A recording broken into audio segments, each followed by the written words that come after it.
Hello dear students, welcome to online class. This is Mikail sir. आज हमारा third video है और हम लोग पढ़ रहे हैं इंग्लिश ग्रामर। इंग्लिश ग्रामर में आज हम लोगों को पढ़ना है टाइप्स ऑफ सेंटेंसेस। तो देख लेते हैं types of sentences.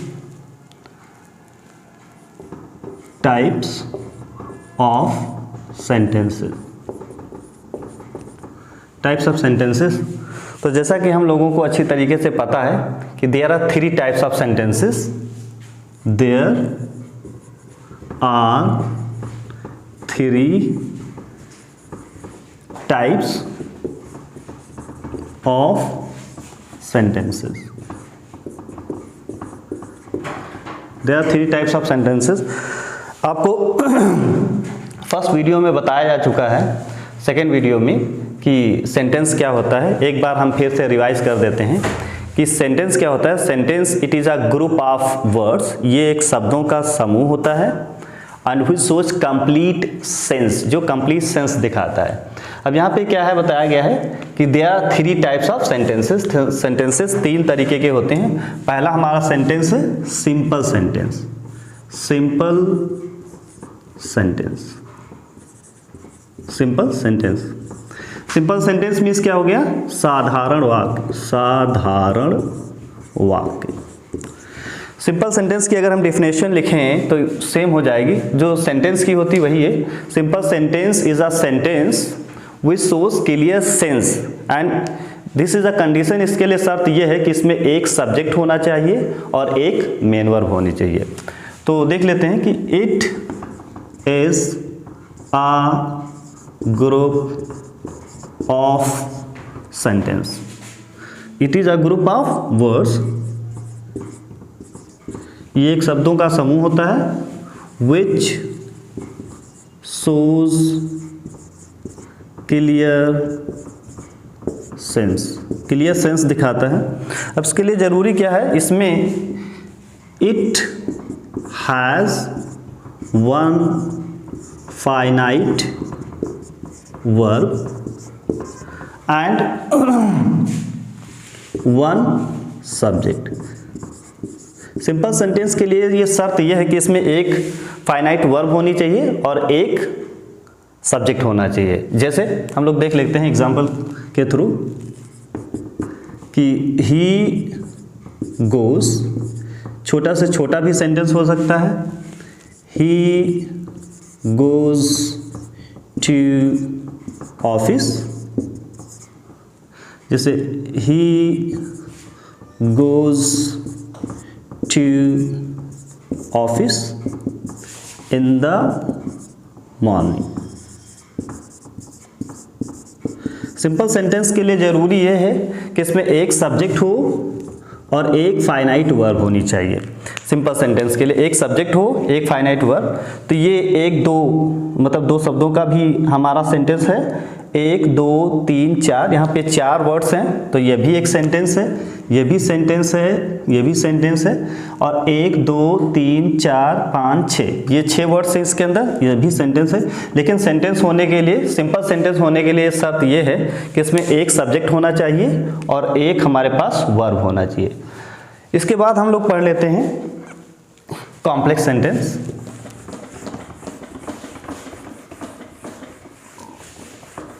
Complex sentence क्या होता है अभी हम लोग देख लेते हैं इसको अच्छी तरीके से। कॉम्प्लेक्स सेंटेंस दूसरा हमारा है complex sentence. Complex sentence, complex sentence में हिंदी में बोलते हैं मिश्रित वाक्य। मिश्रित वाक्य ये क्या होता है कि it is a complex sentence is made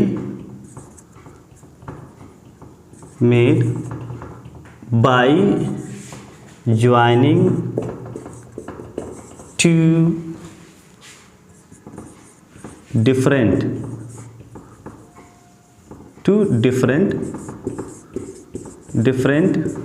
kinds of sentences। Complex sentence क्या होता है? Complex sentence is made by joining two different kinds of sentence. इसमें दो डिफरेंट काइंड्स ऑफ सेंटेंस को जोड़कर बनाया जाता है। और जैसे कि I know that you are a teacher. Complex sentence में एक हमारे पास प्रिंसिपल क्लॉज होगा और एक सबऑर्डिनेट क्लॉज होगा। जैसे हम देख लेते हैं कि ये हमारा हो गया प्रिंसिपल क्लॉज, प्रिंसिपल क्लॉज हो गया ये, और दूसरा ये क्या हो गया, ये हो गया subordinate clause, subordinate clause. Complex sentence के लिए ये शर्त है कि कॉम्प्लेक्स सेंटेंस मीन्स मिश्रित वाक्य is made by joining two different kinds of sentences. दो अलग अलग किस्म के सेंटेंस को जोड़कर इसको बनाया जाता है। इसके दो पार्ट्स होते हैं कि इसमें एक प्रिंसिपल क्लॉज आएगा और एक सबऑर्डिनेट क्लॉज आएगा। सबऑर्डिनेट क्लॉज हमारी तीन भागों में बटी है। पहला हमारा है नाउन क्लॉज, नाउन क्लॉज। दूसरा हमारा है एडजेक्टिव क्लॉज। तीसरा हमारा है एडवर्ब क्लॉज, एडवर्ब क्लॉज। अभी हम लोग तीनों सेंटेंस अलग अलग एग्जांपल के थ्रू अच्छे से देख लेंगे। कॉम्प्लेक्स सेंटेंस एक बार फिर से हम बता रहे हैं कि complex sentence is made by joining two different kinds of sentences. दो भिन्न भिन्न तरीके के सेंटेंसेस को जोड़ करके इसको बनाया जाता है। इसमें एक प्रिंसिपल क्लॉज रहेगी और एक सबऑर्डिनेट क्लॉज रहेगी। जैसे पहला हम देख लेते हैं, सबऑर्डिनेट क्लॉज हमारा तीन भागों में बटा हुआ है, noun clause, adjective clause and adverb clause. तो नाउन क्लॉज का एग्जांपल एक देख लेते हैं। जैसे इट इज सर्टेन, ये निश्चित है, that you are a lion. Noun clause जैसा कि हमको पता ही है कि ये एक हमारा, ये हो गया सब्जेक्ट, ये हो गया हेल्पिंग वर्ब, और एक तरीके से ये जो क्लॉज हमारी हो गई ये हो गया ऑब्जेक्ट। तो हमको पता है कि ऑब्जेक्ट का काम सिर्फ नाउन ही करता है, तो ये हमारी हो गई नाउन क्लॉज। नाउन क्लॉज के लिए नाम से ही जैसे कि मालूम है कि ये नाउन का काम करता है। भाई ये हमारा सब्जेक्ट हो गया, ये हेल्पिंग वर्ब हो गया, और जहाँ से ये क्लॉज स्टार्ट हुई ये हो गया ऑब्जेक्ट। तो ऑब्जेक्ट का काम सिर्फ नाउन ही करता है। नाउन हमारा दो काम करता है, एक तो सब्जेक्ट का काम करता है और एक ऑब्जेक्ट का काम करता है। तो नाउन क्लॉज ये सब्जेक्ट भी बन सकता है और इसको हम ऑब्जेक्ट भी बना सकते हैं। अगर इसको हम आगे कर दें तो ये सब्जेक्ट हो जाएगा, इसको हम पीछे कर सकते हैं। और एडजेक्टिव क्लॉज का एग्जाम्पल एक देख लेते हैं। जैसे आई met a boy who is an engineer. I met a boy who is an engineer। तो एक हमारा ये क्लास हो गया, इसको हम बोलेंगे, और ये हो गया प्रिंसिपल क्लास, प्रिंसिपल क्लास। इसके लिए अब ये क्या हो गया, सब्जेक्ट हो गया, ये मेन वर्ब हो गया, और ये हमारा हो गया नाउन।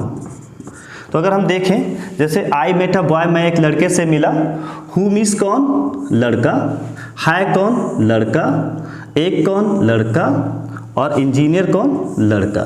तो ये अगर हम देख लें कि पूरी की पूरी क्लास जो है ये लड़के के लिए आया है, तो ये जो पूरी की पूरी क्लास जो है ये बॉय की तारीफ कर रहा है, तो इसलिए इसको बोलेंगे हम एडजेक्टिव क्लास। जैसा कि हम लोगों को अच्छे तरीके से पता है कि एडजेक्टिव का काम होता है नाउन या प्रोनाउन की तारीफ करना या विशेषता बताना। तो यहाँ पे पूरी की पूरी क्लास जो है हमारी नाउन की तारीफ कर रही है। तीसरा हमारा है एडजेक्टिव क्लास। तीसरा हम देख लेते हैं एग्जाम्पल। जैसे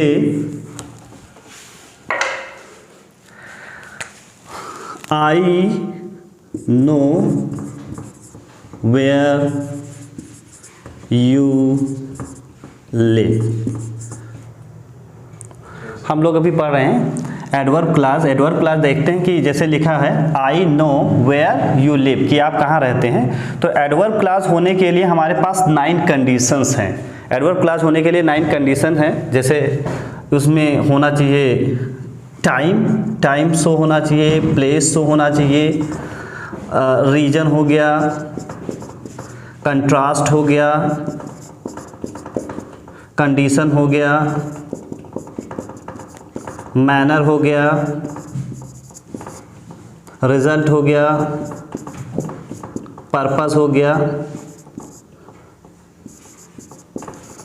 एडवर्ब क्लास होने के लिए ये क्या है कि हमारा सेंटेंस इन चीज़ों से जुड़ा होना चाहिए कि इन सेंटेंस से अगर जुड़ा है तो फिर टाइम की तरफ इशारा करे, प्लेस बताए या रीजन बताया या कंट्रास्ट बताया, कंडीशन बताया, मैनर बताया, रिजल्ट बताया, पर्पस बताया इत्यादि हैं। तो इसमें हम देखते हैं कि आई नो, जैसा कि मैं जानता हूँ, वेयर यू लिव, कि तुम कहाँ रहते हो। तो इसमें हम देखते हैं वेयर जो है ये हमारा प्लेस की तरफ इंडिकेट कर रहा है कि स्थान जानता है कि I know where you live, कि मुझे पता है कि आप कहाँ रहते हो, वो एग्जैक्ट स्थान पता है। तो इसमें प्लेस की तरफ इशारा करा, तो ये हो गया हमारा adverb clause.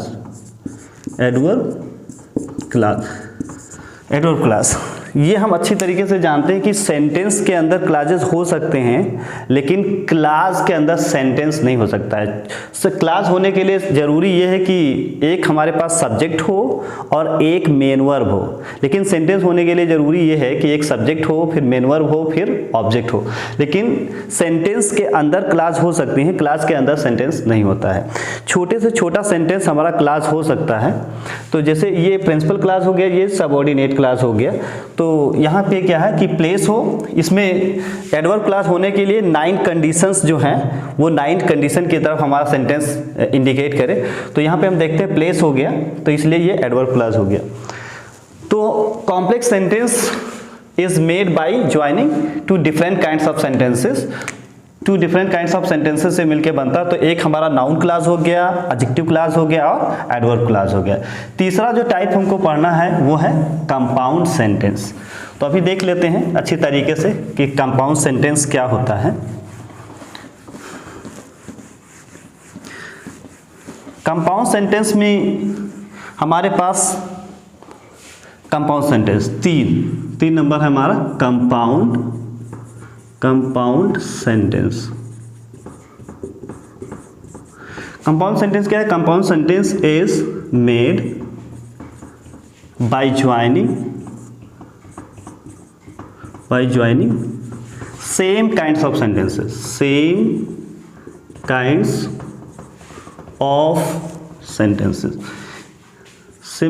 Sentences.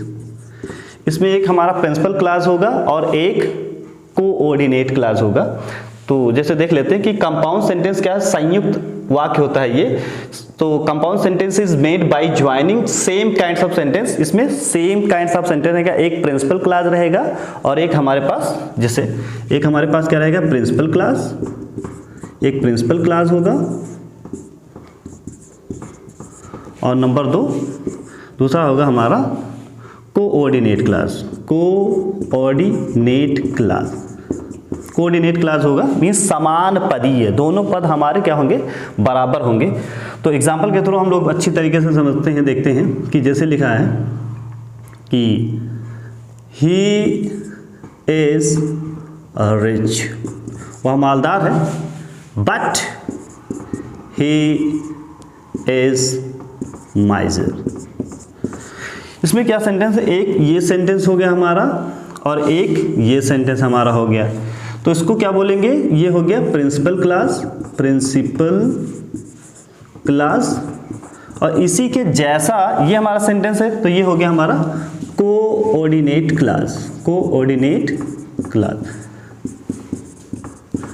Clause. Compound sentence क्या होता है, compound sentence is made by joining same kinds of sentences. Same kinds of sentence से मिलके बनता है। इसमें एक प्रिंसिपल क्लॉज रहेगी और एक कोऑर्डिनेट, मतलब सेंटेंस के बीच में कोऑर्डिनेशन होगा कि ही इज रिच, वो मालदार है। बट अगर ये क्या है, एक सेंटेंस कहीं दूसरे सेंटेंस पे निर्भर नहीं करता। अगर इसको हम छिपा लें, इतना सा पढ़ें ही इज रिच, तो ये पूरा कंप्लीट सेंस दे रहा। अगर इधर का हम छिपा लेते हैं ही इज माइजर, तो ये भी कंप्लीट सेंस दे रहा है। तो दोनों बराबर सेंटेंसेस बराबर सेंस से जुड़े होते हैं, इनको हम कंपाउंड सेंटेंस बोलते हैं। जैसे दूसरा एग्जांपल देख लेते हैं, गॉड मेड द वर्ल्ड, ईश्वर ने इस संसार को बनाया। And man made the country, लेकिन मनुष्य ने देश बनाए। एक सेंटेंस ये हो गया हमारा और एक सेंटेंस ये हो गया। कंपाउंड सेंटेंस क्या होता है कि is made by joining same kinds of sentences होते हैं। एक प्रिंसिपल क्लास रहेगा और एक कोऑर्डिनेट क्लास रहेगा। तो जैसे ये हो गया हमारा प्रिंसिपल क्लास और ये हमारा हो गया coordinate class. Same kinds of sentences होते हैं। तो हमारे पास टाइप्स ऑफ सेंटेंसेस हम लोग पढ़े थे, तो इससे पता ये चला कि types of sentences, there are 3 types of sentence है, simple sentence, complex sentence and compound sentence. Simple sentence के लिए शर्त ये है कि उसमें हमारे पास एक सब्जेक्ट होगा और एक मेन वर्ब होगी। कॉम्प्लेक्स सेंटेंस के लिए जरूरी है कि हमारे पास एक प्रिंसिपल क्लास होगी और दूसरी सबऑर्डिनेट क्लास होगी। Subordinate class is divided into 3 parts, noun class, adjective class and adverb class. और तीसरा हम लोगों ने पढ़ा है compound sentence. Compound sentence is made by joining same kinds of sentences. तो इसमें एक हमारा प्रिंसिपल क्लास रहेगा और एक कोऑर्डिनेट क्लास रहेगा। इसको हम 4 तरीके से जोड़ते हैं, लेकिन उसको नेक्स्ट वीडियो में पढ़ाया जाएगा। इसके बाद आपको टाइप्स ऑफ सिंपल सेंटेंस बताए जाएंगे। टाइप्स ऑफ सिंपल सेंटेंस हमारा 5 भागों में है, वो आपको नेक्स्ट वीडियो में बताया जाएगा।